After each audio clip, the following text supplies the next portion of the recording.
Hello guys, तो अपना analysis start करते हैं हम लोग। आज का कुछ स्टॉक्स हैं यहाँ पे एनालिसिस करने जा रहे हैं उनका। सो अगर आप एक इंग्लिश ऑडियंस हो, if you are a English audience, Telegram link is in the description.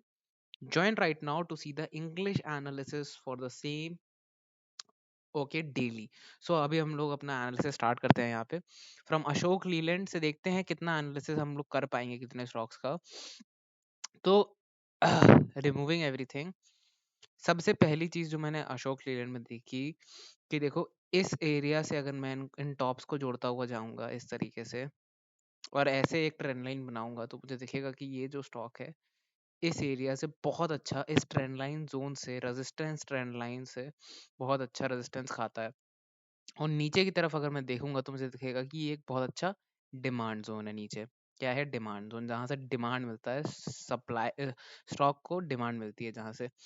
अब अगर मैं एक लॉन्ग टर्म टाइप की ट्रेंड लाइन एक बनाऊं जहाँ से ये ऑलमोस्ट हर बार जो है सपोर्ट ले रहा था वो ब्रेक हो गई, ठीक है. बट अगर मैं फिर से एक ट्रेंड लाइन बनाऊं इस एरिया से, okay, let me make that trend line, यहाँ से बनाता हूँ, तो अभी भी उस ट्रेंड लाइन पे ये आया नहीं है. तो चांसेस हैं कि अशोक लीलैंड जो है अपनी जो है सेलिंग यहाँ पे फिनिश कर सकता है. बट अगर यहाँ फिर से कंसोलिडेट होकर गिरता है तो it can come to the levels of 110 फिर से. और 110 फिर से एक बहुत बढ़िया डिमांड जोन होगा जहाँ पे शायद अगर कोई प्राइस एक्शन अच्छा बनता है तो ये फिर से जो है ऊपर के लिए मूव कर सकता है. तो फिलहाल ये स्टॉक जो है, जितना निफ्टी गिरा, तो निफ्टी के गिरने के साथ साथ और इंडेक्स के गिरने के साथ साथ इसने भी 20% का करेक्शन तो दिया, बट ये अभी भी उसी चैनल में करेक्शन दे रहा है. तो it's a good thing, it's a very good stock. Moving ahead, Indus tower. Indus tower को अगर देखें तो ये एक यू शेप का पैटर्न बनाया जिसको इसने रिजेक्ट करा, सपोर्ट लिया उसी के ऊपर. अगर आप लोग देख सकते हो यहाँ पे बहुत अच्छा सपोर्ट लिया यहाँ पे. एंड फिलहाल जो है कितना परसेंट रिट्रेसमेंट अगर इसने हम लोग देखें बॉटम से बना के टॉप तक, तो अगर रिट्रेसमेंट देखें तो इसने जो है परफेक्टली 50% पे रिट्रेसमेंट मारा डेली चार्ट्स पे. एंड एक engulfing morning star pattern retesting zones पे, जो कि रेजिस्टेंस हुआ करते थे जोन, एग्जैक्टली उन्हीं जोन्स पे आके सपोर्ट लेके 50% फिबोनाची भी फॉलो करते हुए ऊपर मूव करने लगा स्टॉक. तो अब यहाँ से आपको दिख रहा होगा कि स्टॉक ने क्या करा, एक अक्यूमुलेशन चालू करा. ये जो कैंडल यहाँ बनी है 25 नवंबर को, इसको इस पे मैंने बोला था इस स्टॉक को अपनी वॉच लिस्ट पे रखो. वॉच लिस्ट पे रखो, ट्रेड नहीं करना है, इसको ट्रेड नहीं करना है. क्यों? क्योंकि ये अभी भी इस मदर बार के अंदर है. जब तक ये लेवल ब्रेक नहीं होता डिसाइसिवली डे के एंड तक, मैं इस ट्रेड में तो नहीं इंटर करने वाला. अभी भी ये कंसोलिडेशन में ही है. बट जिस तरीके से निफ्टी ने फॉल दिखाया है, और इंडस टावर फॉल हुआ नहीं है ज्यादा अभी, बट इसने मदर कैंडल के ऑलमोस्ट नीचे जाके ब्रेक दे दिया है, जो मदर कैंडल 22 नवंबर को बनी थी, बिकॉज उसके बाद एक दो तीन इनसाइडर बार बनी है. सो आई थिंक एक फॉल छोटा मोटा आ सकता है. अगर फॉल आता है, अगर यहाँ से एक फॉल आता है एंड ये ब्रेक हो जाती है जगह, और इस तरीके से इसके नीचे क्लोजिंग हो जाती है, तो ये एक डाउन ट्रेंड हो जाएगा. क्योंकि ये डबल टॉप का एक ब्रेक डाउन हो जाएगा, 50% जो है ओवर हो जाएगा रिट्रेसमेंट. और यहाँ से हम लोग कह सकते हैं कि फिर से एक फिजलिंग मोमेंटम जो है, वॉलेटाइल फिजलिंग मोमेंटम डाउनवर्ड की तरफ इंडस टावर में देख सकता है. Moving ahead, Adani ports. क्या दिख रहा है आपको अदानी पोर्ट्स में? तो मुझे तो भाई ये दिख रहा है अदानी पोर्ट्स में कि अगर नीचे से मैं एक ट्रेंड लाइन बनाऊं यहाँ पे, तो ये बहुत ही अच्छी एक सपोर्टिव ट्रेंड लाइन दिख रही है मुझे. ठीक है, दिख रही है. अब यहाँ पे जितने भी गैप्स हैं सब मैं हाईलाइट करना चाहता हूँ. काफी गैप्स हैं स्टॉक में. एक गैप ये है, फिर आपका यहाँ पे नहीं है, यहाँ पे एक गैप है, फिर से यहाँ पे भी एक गैप है. तो काफी गैप्स हैं स्टॉक में, ठीक है. अब यहाँ पे भी एक गैप है, आपको दिखेगा इस जगह पे भी एक गैप है. सो बहुत सारे गैप्स हैं. ओके, इसी जगह पे सेम जगह पे एक और गैप है. सो बहुत सारे गैप हैं इस स्टॉक में. और अब ये सब रिमूव कर रहा हूँ मैं, इन सब जगह को याद रखना आप, ठीक है. अब इन्हीं जगहों के थ्रू मैं एक ट्रेंड लाइन बनाता हूँ. ये एक बनाई मैंने, और ये एक ट्रेंड लाइन बनाई, बना दिया, ठीक है. तो जब तक ये दोनों ट्रेंड लाइन डिसाइसिवली ब्रेक नहीं कर जाती, तब तक एक ब्रेकआउट तो नहीं होने वाला स्टॉक में. देख रहे हो कैसे इसके ऊपर क्लोजिंग नहीं दी? जब यहाँ आया इसके ऊपर क्लोजिंग नहीं दी. जब पहली बार इसके ऊपर क्लोजिंग दी तो इसके ऊपर क्लोजिंग नहीं दी. समझे? समझे क्या बता रहा हूँ मैं? येलो करो इसको. तो इसके ऊपर क्लोजिंग देनी जरूरी है. तो अगर इस एरिया के कहीं आसपास आता है तो इसको यहाँ पे इसके भी ऊपर क्लोजिंग देनी पड़ेगी और इसके भी ऊपर क्लोजिंग देनी पड़ेगी।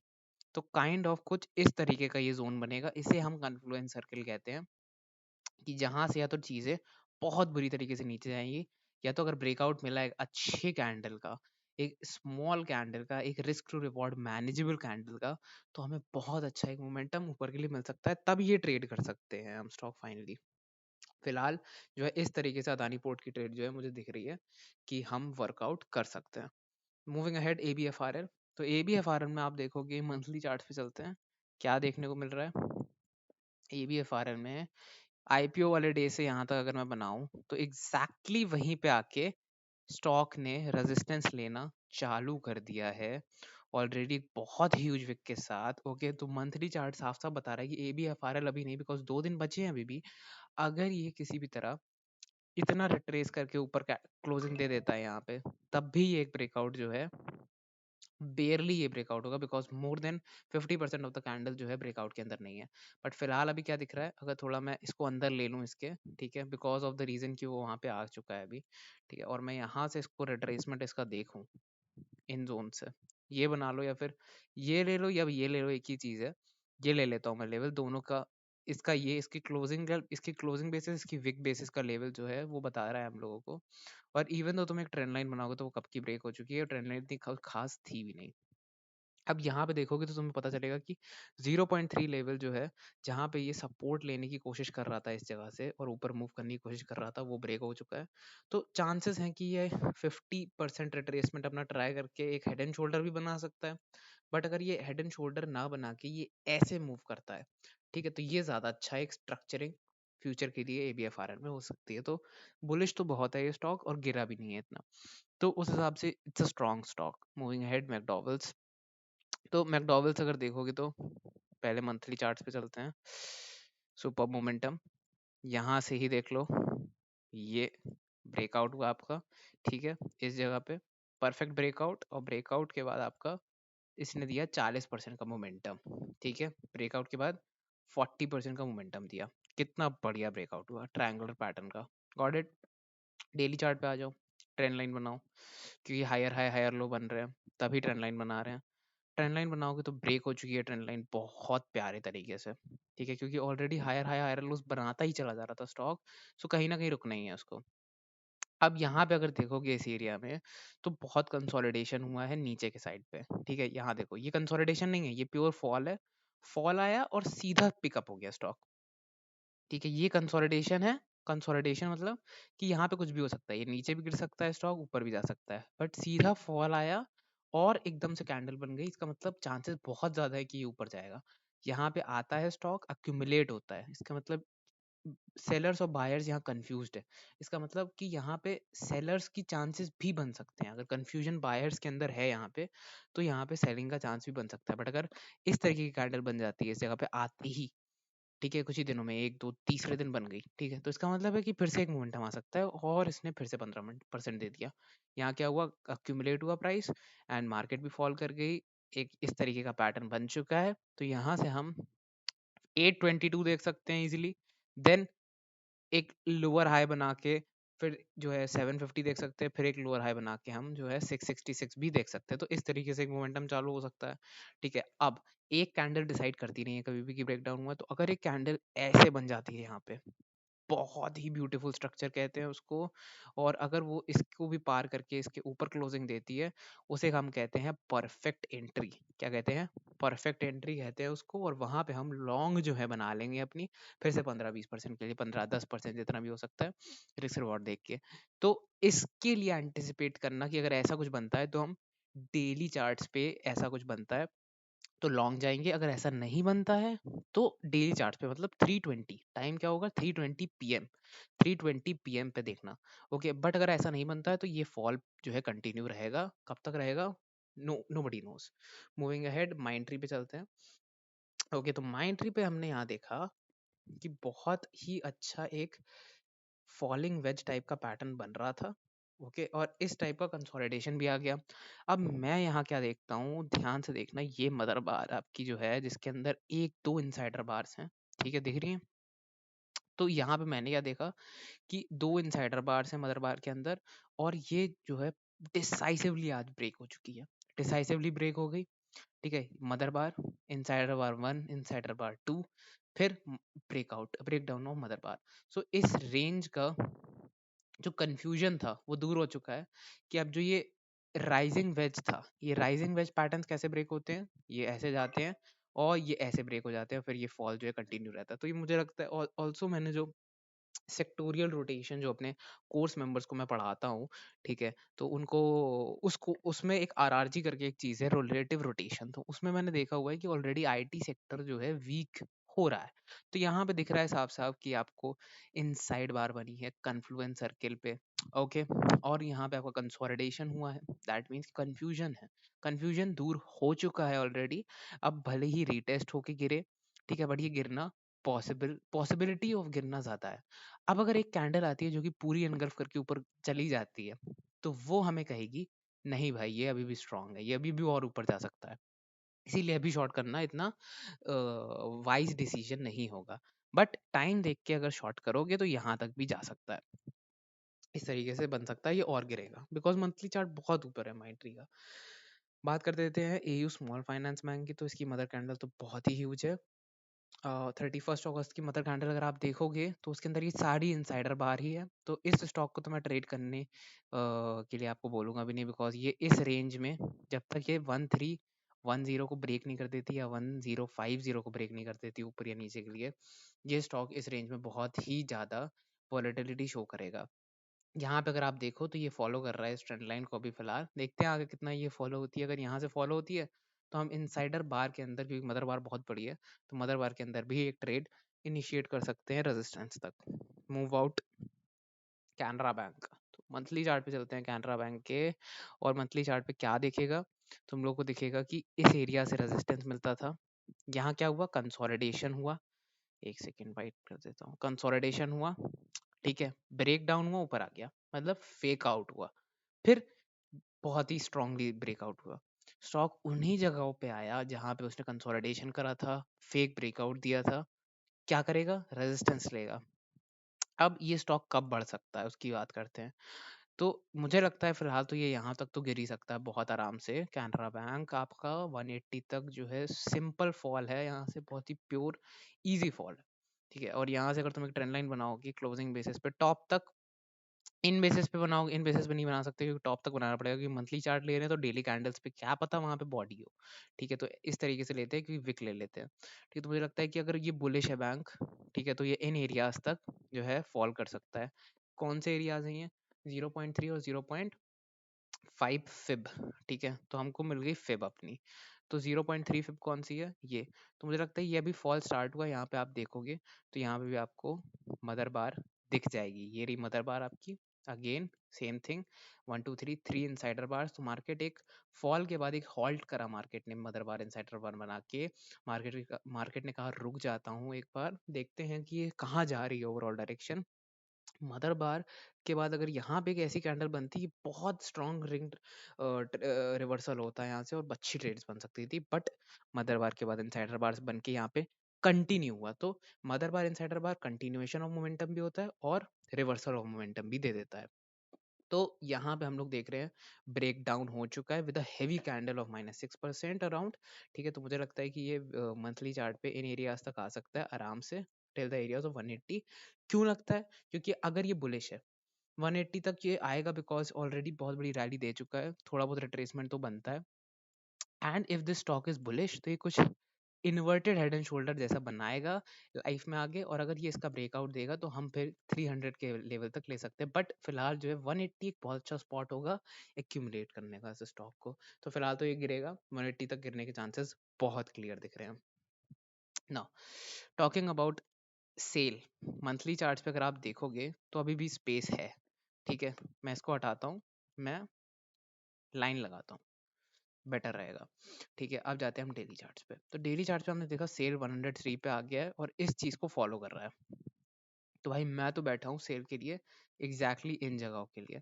इन जगहों पे जैसी सेल मुझे दिखेगा इस जगह पे आता हुआ, कुछ ऐसे टहलता हुआ आएगा, और जैसे ही पहला एक मोमेंटम दिखेगा मुझे यहाँ कहीं से, वो मेरी जगह होगी बाय करने के लिए, या तो कहो जब फॉल हो रहा होगा तो मैं इस फॉल में भी बाय कर सकता हूँ, सेल को रखूंगा फिर मैं इसको लॉन्ग टर्म के लिए till the levels of higher levels. जब भी ये ब्रेकआउट देगा और ये अपना एक्सटेंड करेगा ये चैनल को, तो देखेंगे किस तरीके से इसको प्ले कर सकते हैं। बट आई फील लाइक कि these are the good levels, 94 95 के levels are good levels for sale to be accumulated। फिलहाल फॉल जो है कंटिन्यू फॉर श्योर कर सकता है। हो सकता है कि ये अभी एक एनगल्फिंग कैंडल बना दे और फिर गिरने लग जाए, तो वॉलेटिलिटी हो जाएगी, बट गिरना श्योर शॉट है। वाई? बिकॉज हो सकता है कि यहाँ से एक फिर से एक मोमेंटम आ जाए और यहाँ रेजिस्टेंस खा के पूरा गिर जाए। तो इस तरीके से एक लोअर हाई तो और लोअर लो का प्रोजेक्शन ऑलरेडी बन रहा है। अगर आप लोग थोड़ा भी ध्यान से देखो यहाँ पे, ये देखो, थोड़ा सा भी ध्यान से देखो तो क्या हुआ है, ये जो लो था इसके बाद एक ये हाई बना, ठीक है, फिर अब एक लोअर लो बन गया है। तो प्रोबेबिलिटी है कि ये लोअर लो एक्सटेंड होगा, एक लोअर हाई बनाएगा, फिर एक लोअर लो बनाएगा, फिर एक लोअर हाई बनाएगा। जब तक ये इस तरीके से कि एक हायर लोअर एक हायर हाई ना बन जाए, हायर लो हायर हाई ना बन जाए, तब तक अब नहीं करनी है इसमें ट्रेडिंग स्विंग ट्रेडर्स के लिए। मूविंग अहेड, गेल की बात कर लेते हैं। तो 16 मिनट का हो गया ये वीडियो। ओके, और स्टॉक्स में ऐड करता रहूंगा, डोंट वरी गाइस। यहाँ पे बहुत सारे सपोर्ट लेवल्स है नीचे, आप लोगों को बहुत ज़्यादा लगेगा कि यहाँ पे भी बना दूं क्या, यहाँ पे भी बना दूं, और यहाँ पे भी बना दूं, यहाँ पे भी बना दूं, इस तरीके से। तो बट ऐसे नहीं होती ट्रेडिंग, ठीक है। आपको एक इम्पॉर्टेंट क्रूशियल ट्रेंड लाइन बनानी है, इसीलिए यहाँ पे, जो कि हर चीज फॉलो करनी चाहिए जिसको, ठीक है। तो देखो कौन सी ट्रेंड लाइन किसको फॉलो कर रही है, तो ये दोनों ट्रेंड लाइंस फॉलो हो रही हैं यहाँ पे, ठीक है। क्योंकि बिकॉज स्टॉक देखो, high low higher high higher low, higher high higher low, higher high lower high, consolidate, same high, volatility, means ये पूरा एरिया साइडवेज था यहाँ से लेके यहाँ तक। इस साइडवेज एरिया का क्या मिला है हमें? ब्रेकडाउन। जो ट्रेंड लाइन नंबर 1 थी उसका क्या मिला है? ब्रेकडाउन। ट्रेंड लाइन नंबर 2 का क्या मिला है? रीटेस्ट के साथ ब्रेकडाउन। सो बहुत सारे ब्रेकडाउन्स मिल चुके हैं गेल में, बहुत स्ट्रॉन्ग कैंडल के साथ। तो एंटिसिपेशन यही रहेगा कि लोएस्ट से लोएस्ट पॉसिबल जो लेवल्स हैं वो आपको देखने को बहुत आसानी से मिल सकते हैं। लाइक ये जो है आपका 125 जा सकता है, फिर एक ऊपर के लिए मोमेंटम मिल सकता है, और इट कैन गो टू 113, फिर एक ऊपर के लिए मोमेंटम मिल सकता है, फिर एक फिजलिंग मोमेंटम। सो इस तरीके से एक बियर साइकिल चालू हो सकती है गेल में फिलहाल, इस तरीके से जिस तरीके से प्राइस बन रहा है। बाटा मंथली टाइम फ्रेम पे जाओगे तो स्टॉक ने बहुत अच्छा परफॉर्मेंस करा। ओके, एंड हम लोगों ने यहाँ पे अराउंड कहीं डिस्कस भी करा था स्टॉक को वीकली चार्ट्स पे। उसके बाद इसने 40% का ड्रास्टिक मोमेंटम दिया है ना। अब ये रेजिस्टेंस था आपका, ठीक है, ये मंथली रेजिस्टेंस था। अगर ऊपर से देखोगे नीचे तक आप, एक बहुत बड़ी जाइगैंटिक रैली देने के बाद मुझे लगता है पर्सनली कि ये जो पूरा एरिया है, ये एरिया, अब इसका ये जो बॉक्स मैंने आपका बनाया है, इसका देखो टॉप जो है 0.3 फिब है, इसका जो डाउन साइड है वो 0.5 फिब है, ठीक है। तो अब हम लोगों को ये याद है, मन में याद रखना पड़ेगा आपको कि ये दोनों जो एरिया है, ये अच्छे फिबोनाची एरियाज, अच्छे रिट्रेसमेंट एरिया है। ब्रेकआउट तो हो गया, सॉरी ब्रेकडाउन तो हो गया नेकलाइन का, बट इतना टेक्स्ट बुक बेस्ड जो है ट्रेडिंग मत ही करो। बिकॉज मोस्टली क्या होता है कि ये जो है वापस एनगल्फ हो गया, फिर कंसोलिडेट हुआ, फिर एक ब्रेकडाउन आया, कंसोलिडेट हुआ, ब्रेकआउट दे दिया, ऊपर चलने लगा। तो इस तरीके से भी होता है। सो बेटर ये है कि पूरी पिक्चर लेके चलते हैं। और यहाँ पे अगर ध्यान से देखा जाए तो यहाँ पे आपको एक दिखेगा बहुत स्ट्रॉन्ग एक हर्डल, जो कि रेजिस्टेंस की तरह क्रिएट करेगा फ्यूचर में। जब भी ये स्टॉक यहाँ पे आएगा, अगर आता है, तो यहाँ पे रेजिस्टेंस क्रिएट करेगा ही करेगा। तो अगर इवन इफ कि ये यहाँ से एनगल्फिंग टाइप कैंडल बनाता है, ऊपर जाता है, तो यहाँ से रेजिस्टेंस खाना बहुत श्योर शॉट है, बहुत अच्छा शॉट बनेगा यहाँ पे, ठीक है। क्यों? क्योंकि ये head and shoulder type formation भी हो जाएगा आगे चल के फिर। तो अगर ये एनगल्फिंग पैटर्न भी बनाता है, तो यहाँ से रेजिस्टेंस पक्का खाएगा, फिर गिरेगा। और अगर यहाँ से नहीं खाता है रेजिस्टेंस, तो कोई यहीं कंसोलिडेट करे, ठीक है, और ऐसे ऐसे ऐसे मूव करे। और इन एरियाज तक ये 0.3 0.5 है, इनके नीचे जाके भी अगर ऊपर आता है, तो it's a good stock to accumulate. Okay, it's a strong stock. बाकी कुछ स्टॉक्स हैं जो बहुत ही गंदे चल रहे हैं, जैसे बीपीसीएल ले लो, जैसे इंडसइंड बैंक ले लो, ये बहुत ज्यादा मैसिव फॉल्स दिखा रहे हैं, रीटेस्ट होके एकदम फॉल कर रहा है स्टॉक। तो नो नो सेंस, साफ साफ आपको प्राइस एक्शन दिख रहा है कि स्टॉक में नहीं बैठना है, लूजिंग ट्रेड्स कट करो, मूव ऑन। मारुति की बात कर लेते हैं। सो या लास्ट स्टॉक मारुति है हमारा आज के लिए, ठीक है। बिकॉज 20 मिनट से ज़्यादा वीडियो जो होता है बहुत हैवी हो जाता है, फिर वॉच करने का मन भी नहीं करता लोगों का। So I would go with the last stock Maruti, and then I बहुत सारे और स्टॉक्स के वीडियोस जो फॉल हुए हैं कल ऐड करूँगा, ठीक है? और कल साथ में और भी चीज़ें ऐड करूँगा, पोटेंशियल ट्रेड्स और बताऊँगा, फार्मा के बारे में काफ़ी चीज़ें बताऊँगा, क्या करना है, क्या नहीं करना है, ठीक है? तो यहाँ पे हम लोग को दिख रहा है कि ये इस पर्टिकुलर चैनल पैटर्न को फॉलो कर रहा था मारुति परफेक्टली, वहीं से रेजिस्टेंस लेके गिर गया। गिरा क्या पूरा, मतलब कंसोलिडेट हुआ उस जगह पे। मुझे लग रहा था यहाँ से अच्छा बाय बनेगा, एंड मेरी आइस थी कि अगर ये थोड़ी सी भी ऊपर कैंडल क्लोज हो गई यहाँ कहीं पे, या थोड़ी सी भी अगर ग्रीन हो गई है डे पे, तो मैं लॉन्ग चला जाऊंगा इसकी विक को अपना एसएल लेके। बट ऐसा नहीं हुआ, नेक्स्ट डे ओपन होता है सीधा फॉल, ठीक है? तो इसीलिए वेट करना चाहिए कंफर्मेशन का थोड़ा, बिकॉज ये चैनल जो है बहुत छोटा है, तो आप यहाँ पे एक ट्रेड ले सकते हो।